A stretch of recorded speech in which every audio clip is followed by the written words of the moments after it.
Welcome all you Zontes maniacs. If you would like to donate to the channel, there is a PayPal link in the description. All donators will get a shout out on the start of new videos. It takes a lot of time to bring you this content. So let's dive in. Zontes 368G Rear Shock Absorber Yellow Spring Disassembly and Assembly Video Tutorial Preparation Tools. Number 3 and number 5 hex wrenches, Phillips screwdriver, number 14 and number 16 sockets, torque wrench, number 14 open-end wrench, air gun, non-woven fabric.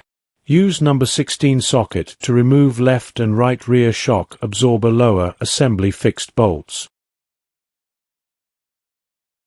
Use number 3 hex wrench to assist in removing the belly head. Use number 14 open-end wrench to hold the nut. Use number 14 socket to loosen the bolt. Remove the nut and bolt, and remove the right rear shock absorber. Use number 3 hex wrench to assist in removing the belly head. Use number 14 open-end wrench to hold the nut. Use number 14 socket to loosen the bolt. Remove the nut and bolt, and remove the left rear shock absorber. Use an air gun and non-woven fabric to clean the mud and dust from the preload adjustment thread of the rear shock absorber to prevent jamming during preload adjustment. Use a number 3 hex wrench to loosen the locking bolt of the preload adjustment knob. Use a Phillips screwdriver to first turn the preload knob 1 or 2 turns in the direction of increasing preload. Then adjust the preload to the minimum and turn the preload knob to the top of the shock absorber. When the rear shock absorber preload is at the minimum state, 2 people cooperate. One presses the spring while the other removes the spring retaining ring. Finally, remove the spring, press the rear shock absorber damper, and observe whether the damper rebounds normally and if there is any jerk during the rebound process.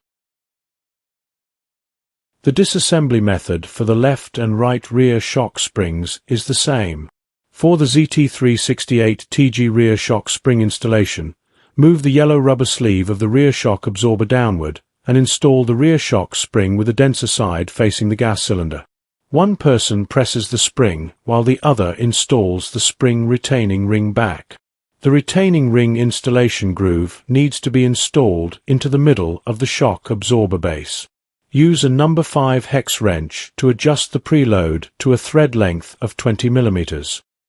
Use a number 3 hex wrench to tighten the locking bolt of the preload adjustment knob.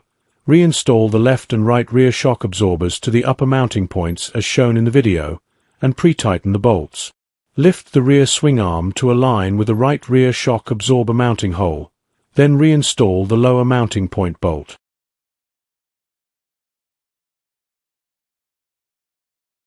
Reinstall the lower mounting point bolt of the left rear shock absorber as shown in the video.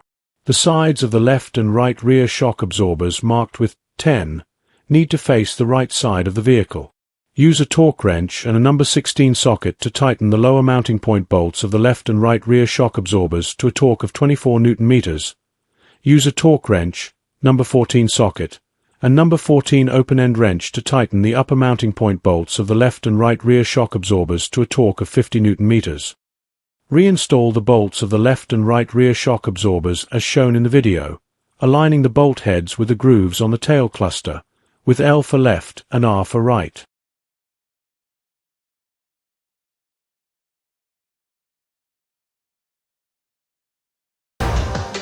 I'm coming for the throne.